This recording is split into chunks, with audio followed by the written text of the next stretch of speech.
How does Eurojust work and how does it make Europe safer? I'm joined today by Boštjan Škrlec, who is the Vice President of Eurojust. Hello and welcome, Boštjan. Thank you very much. It's a pleasure to be here. Boštjan, you are representing Eurojust at a lot of events, high-level events, meeting important people. Let's pretend you meet someone who has never heard of Eurojust before. How would you describe the agency and what it does? Eurojust is a bridge builder between the national authorities who investigate and prosecute crime. Because in European Union we have a lot of integration in the field of economy, we have free movement of people, free movement of goods, of capital, and we also have free movement of criminals in a way. But what we don't have is free movement of justice.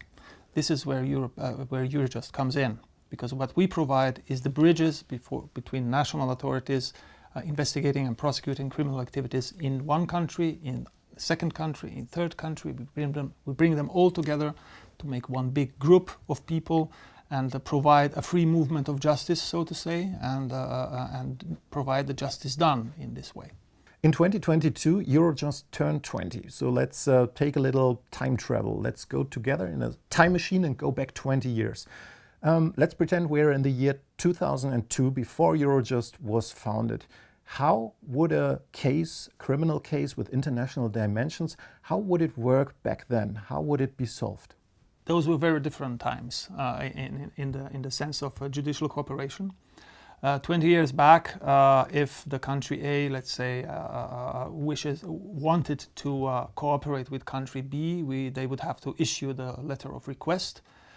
This letter of request was officially communicated to the country B via the diplomatic channels, meaning that the prosecution would prepare the act and the court would order certain investigative action, and then this would be sent to the domestic Ministry of Justice. Ministry of Justice would send it to the Ministry of External Affairs.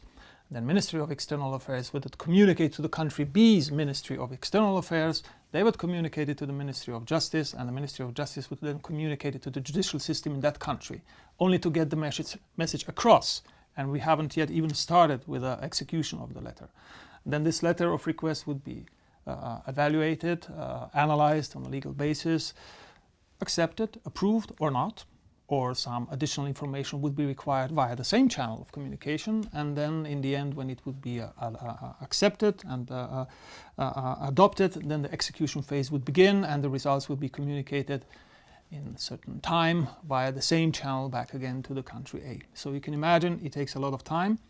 And not only that, what is more important even perhaps is the fact that there would be no communication between the issuing judicial authority and the executing judicial authority. And sometimes in legal business, quite often, not everything what is written in the text in country A would be completely and 100% understood by the authorities in the country B. So there would be a lot of question marks and needs for clarifications. And the execution authority would be in the dilemma. If they wanted to execute quickly, they would have to assume what are the answers and then just send and hope that they have guessed right. And if they wanted to clarify that, they would have to go all the way back to the channels which I described previously to the country E, all in translations, of course, because usually we use different languages. And with the translations, you can imagine with sophisticated legal issues in translations in, let's say, not so usual combination of languages. Not always the lawyers are the translators, and not always the text is translated 100% clearly, so additional layer of possibility for misunderstandings would occur, and this is why the legal assistance and the legal cooperation in criminal matters in 20 years past took a long time and was not really effective, and above all, it did not provide any means of coordination of the actions between the two authorities. That sounds quite difficult, also quite time-consuming. If we go back to the present, now, 20 years later, what has changed? What is the added value that Eurojust brings to the table now? If we now look at the same scenario from today's standpoint of view, you can see a lot of improvement. Number one, the communication between the authority who is issuing a request and authority which is executing a request is simplified in a way that we use instruments of mutual recognition. which are very much simpler than the letters of request because they're standardized. The information in those forms is relatively clear, and there is less room for misunderstandings. There are still misunderstandings, and I will get to that later on. The other thing is that communication is normally could be directly between the issuing and the executing authority, but in complex cases normally it goes through and via Eurojust communication channel, and I will explain why. The reason for that is mainly so that we can provide the support to our national authorities in a way that we make sure that there are no misunderstandings and that we make sure that there is no open questions.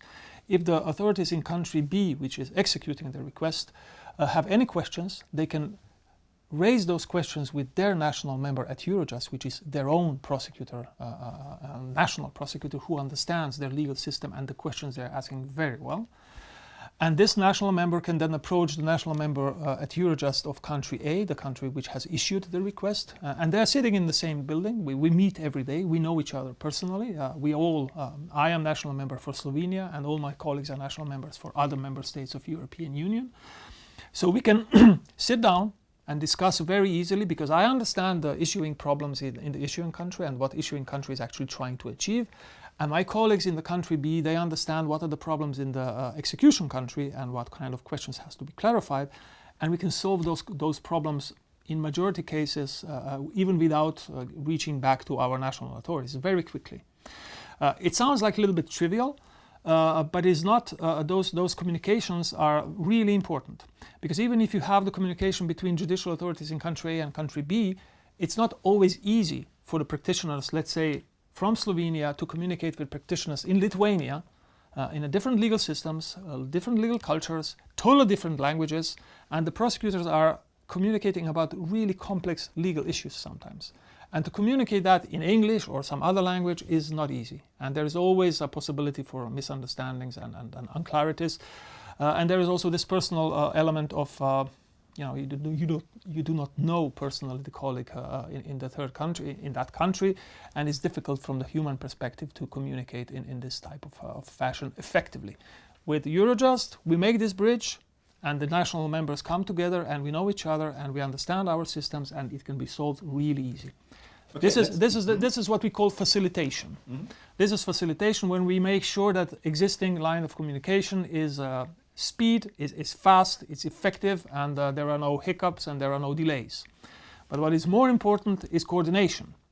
I mentioned at the beginning that 20 years ago there was no coordination. So if the country A had to conduct, let's say, house searches in 3 countries at the same time, or in the even more complex sequence, let's say that first you have to do the search house number 1, then some arrests will take place in some other country, and then searches would have to continue in the country 3. This was not possible in the old days. Nowadays, this all is coordinated by Eurojust. We make plan on how this will be conducted in coordination meetings, where practitioners from the countries involved, meaning the prosecutors who are doing the investigation, sit together, they discuss how and what will be done and when. And then when the day of action comes, we coordinate this action from what we call coordination center usually, or sometimes we even do the direct coordination between the prosecutors from the desks.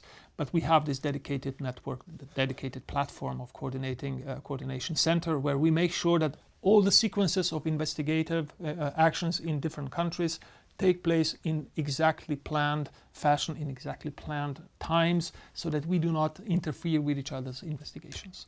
And this bridge you are talking about, I understand this has some main pillars. So you say it's coordination via coordination centers or coordination meetings first. Another pillar I understand is the joint investigation team. Could you explain a little bit more about this judicial cooperation tool? Yes.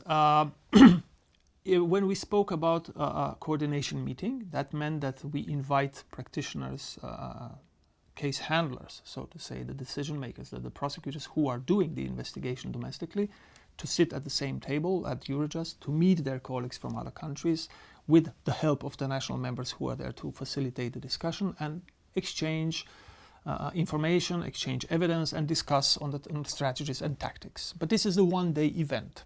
they come to Eurojust, they have the meeting, and then they go back to their own countries and they do the work separately. When the case is more complex, the more permanent form of cooperation is needed. This is when we set up so-called joint investigation team.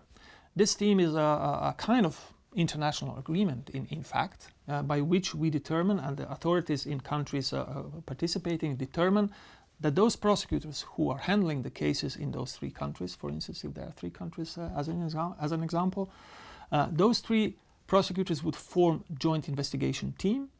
And what it means is that virtually they become one unit.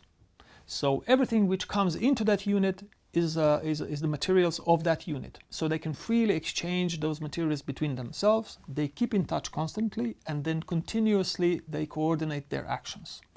So on one hand, we have a continuous coordination of actions, and on the other hand, we have continuous exchange of information. So that actually enables the authorities in those 3 countries to open up the investigation, make it literally international investigation, which takes place at the same time in 3 countries, and that also provides that the results of this investigation are then achieved in a coordinated fashion, and that the action day takes place where everybody is, when the suspects are arrested, the house searches and the drugs or the other assets of crime are frozen and seized. And how does Eurojust concretely support these joint investigation teams? When you bring practitioners, prosecutors from different countries together to work as a one team, of course they need certain logistical support. They are located in different places of the world. They have to meet, they have to communicate and exchange documentation, which is usually in different languages, and they also have to communicate between themselves.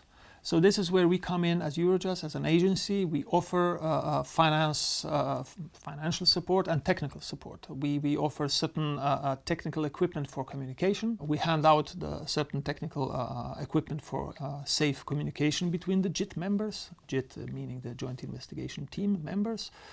And they can also apply for financial support, which can be used for different purposes.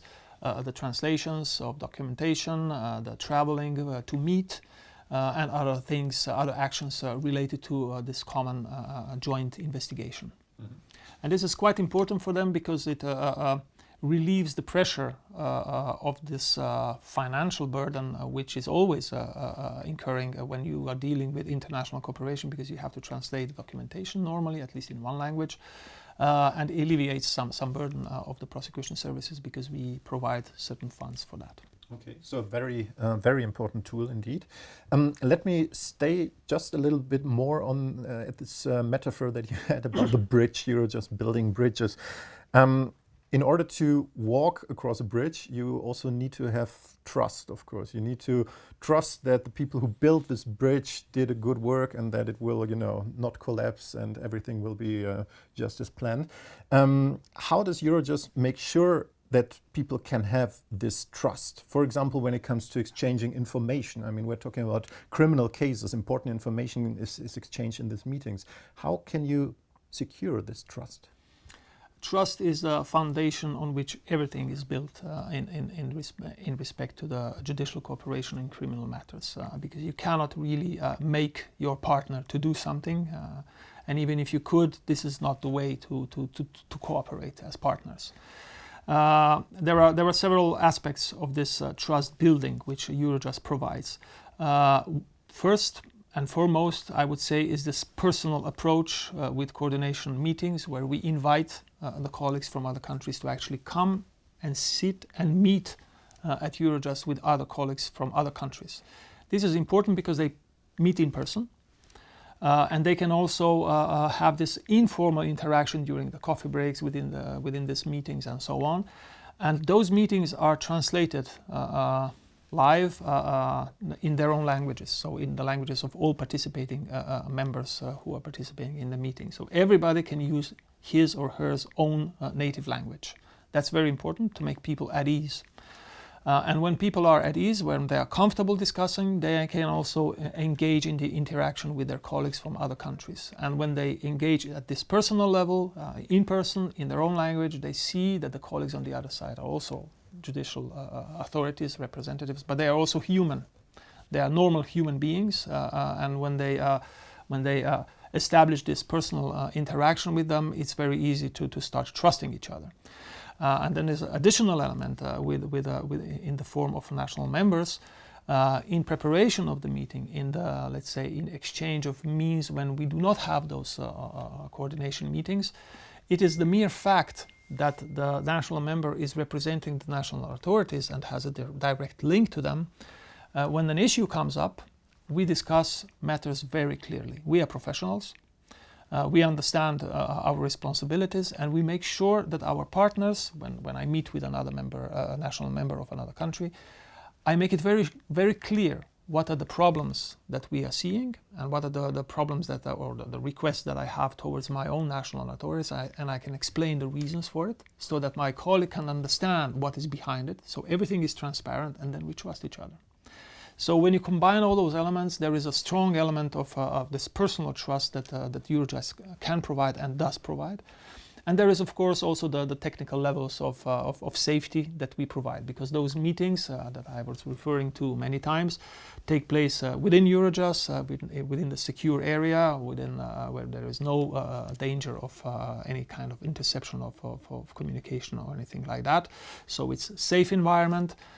Technically safe environment. It's also physically quite safe. Also in the most complex cases and the most dangerous cases, we are able to provide very high level of security to our participants who come to Eurojust. And on the other hand, also the communication channels that we are using at Eurojust are safe, so that our domestic authorities can communicate with us safely. Also via video conference, which nowadays is becoming more and more popular and more useful. This is one of the positive outcomes of the COVID pandemic.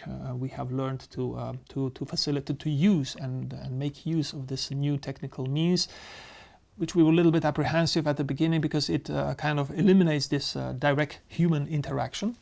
But if we combine the face-to-face meetings with the video conference meetings, we see that we can make very good results, also with a much more reasonable cost efficiency.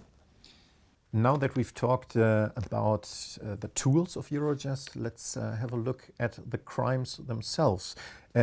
Which kinds of crimes, which crime types is Eurojust competent to deal with?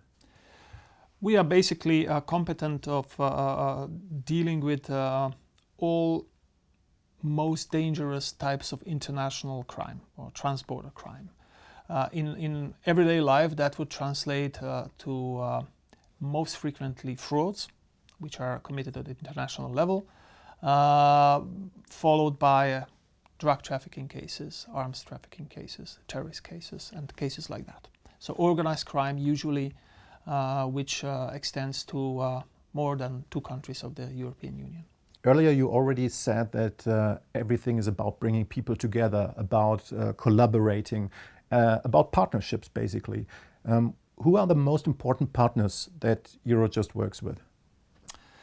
Well, number one partner for Eurojust, of course, are the national authorities of our member states. So this is the first line of communication, and this is the most frequent, our biggest partner, because we are representing, in fact, our domestic judicial authorities. So these are the number one partners. Other than that, the partners are, of course, judicial authorities of other member states, but also partners of non-EU member states, of so-called third countries or non-EU member states countries. We cooperate with them. There are different levels of cooperation with those countries. The simplest or the most frequent one is the contact points which are appointed by the third countries for Eurojust.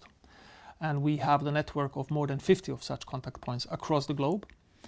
And then we have a higher level of cooperation in the form of cooperation agreement which has been concluded with particular countries. At present we have 12 countries with concluded cooperation agreements, and those countries have also dedicated liaison prosecutors which are sent and which are stationed at Eurojust on the permanent basis. So they actually form a family of national representations in our premises, which means that we can reach them every day in person, and we can actually provide the level of support and the quality of support which is very, very similar to what we can do within the members of the EU. So those are the main partners of Eurojust in the field of operational work. Of course, as an EU agency, we also have certain EU responsibilities, and in this field we cooperate closely with our decision makers and our partners in Brussels. The Commission is regularly attending the college meetings in non-operational matters, and they are also participating in the work of Executive Board. Of course, Eurojust is participating actively in the working parties in the Council, where we are presenting the results of our work, and we provide the professional input when the legislation pieces are being adopted and being discussed. So we can see that there's a lot of work going into this. Can you share with us some of the main results? We are very proud to see that the number of cases that our domestic authorities refer to Eurojust is climbing every year. In 2021, we have first time overcome the number of 10,000 cases a year. We had 10,105 cases registered in 2021. This year, as I look at the trends, the number is going to be even higher. So we have a constant growth of roughly 5 to 10% a year. And this has been sustained throughout the period of existence of Eurojust. This is a manifestation and a confirmation that there is trust by our domestic authorities, by our national authorities, that Eurojust is a useful partner and can contribute fruitfully and usefully to the execution of the investigations of international or cross-border crime. The other piece of information which might be useful to understand the scope and the dimension of our work is that with our casework we have facilitated or participated or enabled our domestic authorities to realize approximately 3,300 arrests in 2021. And at the same time, our domestic authorities, our national authorities have been able to freeze, temporarily freeze, approximately 2.8 billion of criminal assets. These are the numbers which are quite large and speak for themselves. And additionally to that, the drugs which have been seized in cases which were supported by Eurojust in 2021 amounted to roughly 7 billion of worth of seized drugs alone. So all that, of course, is a result of our national authorities, our investigators who are working at home, but who we are supporting with the forms of support which I have described, the facilitation and coordination. So good numbers, impressive results. But on the other hand, what are the challenges that Eurojust faces? There are challenges always. And as we go and as we progress and as we handle more and more complex cases, more cases and more complex cases, of course those challenges become more visible. One of the big issues nowadays in front of Eurojust is the future development in the sense of digitalization. We have realized that the communication channels which we are using are not really up to date to the standards of 21st century's communication and the speed of the developments in everyday life. So the life is happening very quickly. The criminal offenses are committed in the same fashion, and if we want to prosecute and investigate, we have to act accordingly to that also very quickly. And we have to upgrade our communication channels, and this is a big project which is now going on. It's a project of the Commission, which was launched by the Commission on the initiative of Eurojust. It's called the Digital Criminal Justice, and it is supposed to provide uniform solutions for safe and effective exchange of evidence between the member states, and the safe communication between member states, and also communication with Eurojust, to put it briefly.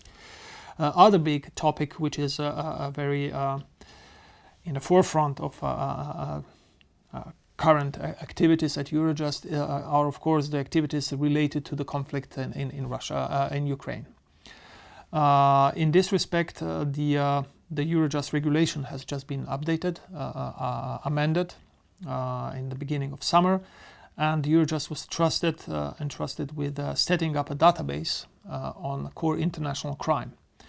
This database is supposed to serve two main goals. On one hand, it is supposed to be a place for safe storage of electronic evidence, and on the other hand, it is intended as a database in which Eurojust will do so-called judicial analysis of the available evidence and then forward the information about overlapping or the relevant availability of relevant and the relevance of the evidence gathered to the member states who are participating in the investigations or are conducting investigations in the core international crime. So this, of course, is also a very big project and it has a top priority at this moment. Not only because it is the new regulation which gave us this task, but it also is very important field in which we want to contribute. The implementation will take place in a couple of phases, but in the ultimate phase we want to have a really automatized analytical database which will be a repositorium of available evidence related to core international crime, not only in Ukraine but in any case worldwide. So this is a database which is of course in general intended for core international crime regardless of where it takes place. We started with a little time travel, Boštjan. We went back 20 years, then we went into the present, and I would like to ask you, if we travel 20 years ahead from now, in 20 years, how will Eurojust look like? Well, I left my crystal ball back home, so I cannot really use it right now. But I can tell you what I would wish to see in 20 years' time. In 20 years' time, I would like to see that judicial authorities would really, in everyday work, cooperate internationally without any strain, without any limitations, that the investigation in international crime would be taking place in the same tempo, with the same tempo and with the same, let's say, ease as it is when the case is purely domestic. Today this is not yet achieved. There are still, of course, hindrances. There have to be some obstacles. Have to be we have to get across some obstacles to get the cooperation and to get the facilitation of the Eurojust, and we can supply our support in an effective manner, but it is limited. I think we need to develop further those forms of support in a way that it will enable our domestic authorities to conduct international cross-border crime investigation and coordination in the same manner as they are doing when investigating domestic crime. This is a goal which I think we all have to strive to achieve. Now, how this will be achieved, of course, is not very easy to answer because there are many questions and many dilemmas on this way. But if we continue with the good practices, if we continue with the types of support and the facilitation that Eurojust is offering, and if we continue to develop those, and if we keep listening to the practitioners what they need to make them feel more comfortable, to make their work easier, I think we are on a good way. And this is what we have been doing for the past 20 years, and I think the results are the testimony that we are doing at least something right. But of course we want to do much more. So I hope in 20 years the numbers will be much higher, and that there will really not be any difference between the domestic or international case. Okay, so then let's meet again in 20 years and see where Eurojust and where judicial cooperation stands in 20 years. Thank you very much for being here today, Boštjan. Thank you very much for the invitation and for this opportunity.